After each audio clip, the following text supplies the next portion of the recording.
and it's the second coming of the supernatural. Are you kidding me? Are you kidding me? What does that even mean, you ask? I guess you gotta read the book. It has been listed with Octavia Butler, N.K. Jemisin, and Toni Morrison.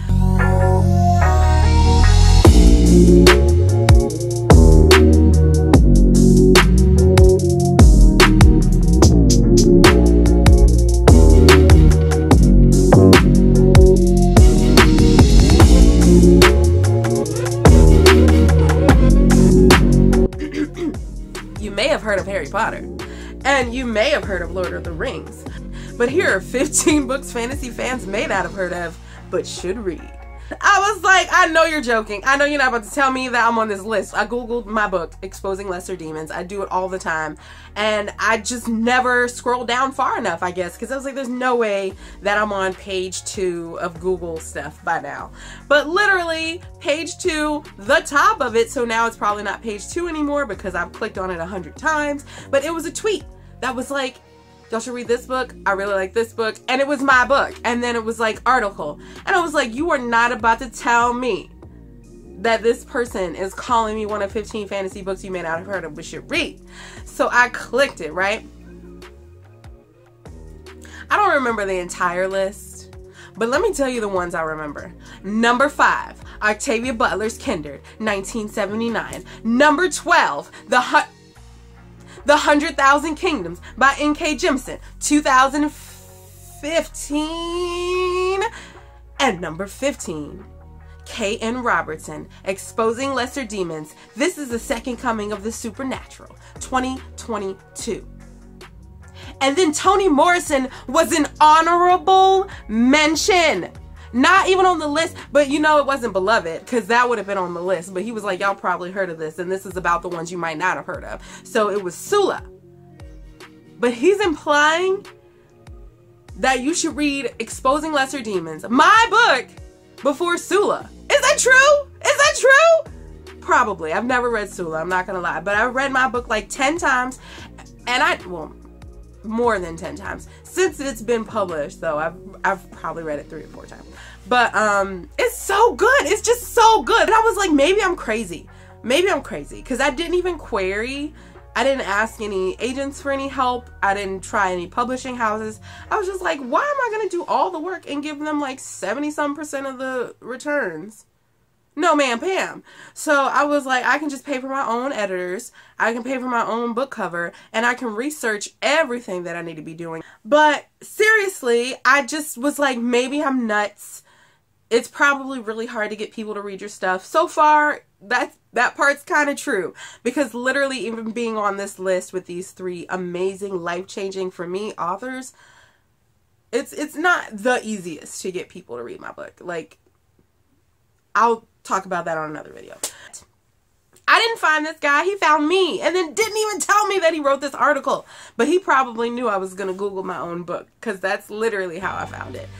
I published this book alone, and I did do a lot of research. Read several books on how to write a book, how to tell a story, okay? So I read Story by Robert McKee, and that was one of the most influential books on my writing career. And it's actually a book for screenwriters that was recommended by Will Smith. So I read that book with having my idea in mind already, and then I just wrote the book. And I was like, okay, I think it's great. I showed it to, I had 4 critique partners, but 2 of them only read the first draft.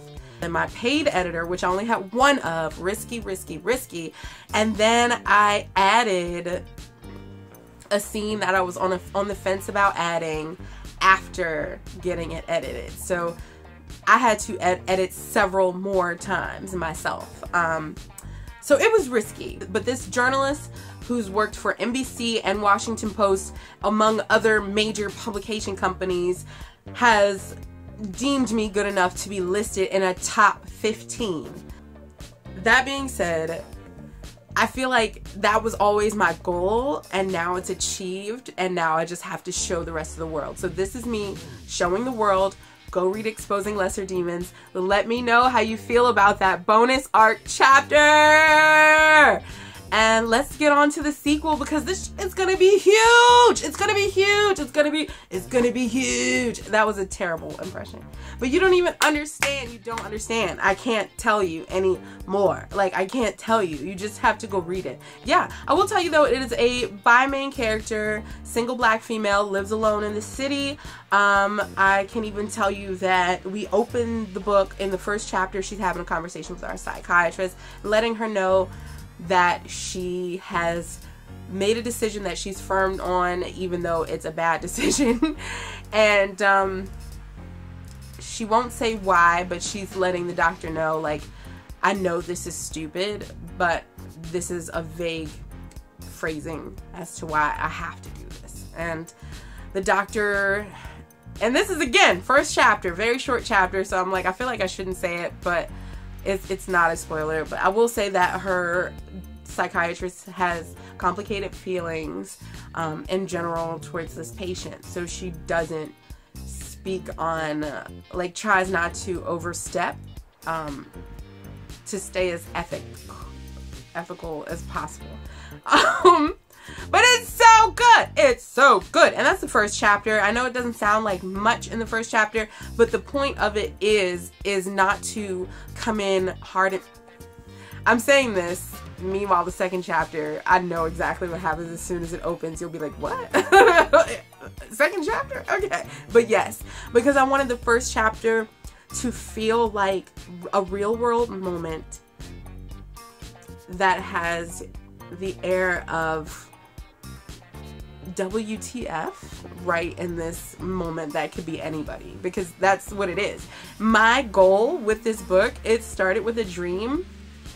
I didn't know I was gonna do this with this idea that I had in this dream, but then I wanted to fill in the blanks for a side character who ended up being the main character of this book, and the main character of this world is not in this book at all, which is so on brand with my personality to move the star out of the way. I'm a star is what I'm saying, and I always like downplay myself, play backup singer to somebody who has no respect for me. I don't know why I do that, but I'm done with that.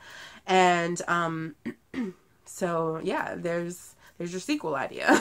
but in this one, I did move that main character who I relate most to out of the way for this other character to shine, and she has shined. People really like her, and they're really invested in her story and what happens to her and another character who is in the driver's seat in this book. But then you read the arc, and now you want to know about these other people who have played a backseat role but now have quickly and easily taken the front seat without you even realizing that we're focusing on new people. You're like, oh great, I wanted more of these people, and here they are. But the bonus chapter, I have to lower my voice because I'm like really about to cry right now. It's just like beautiful. It is a little sad, I guess, but the rest of the book in comparison has more sadness to it because of what the main character is dealing with. I'm sorry. This is not cool. But sorry, that's the thing, is like, these are black people, so they're from the South, and they're from the city, and they're, you know what I mean? It's a lot. It is at this point where my camera cut off, and thankfully so. I wanted to make a quick point about, in fantasy books, how often the real life problems disappear when the powers are introduced. In this story, however, that's not the case.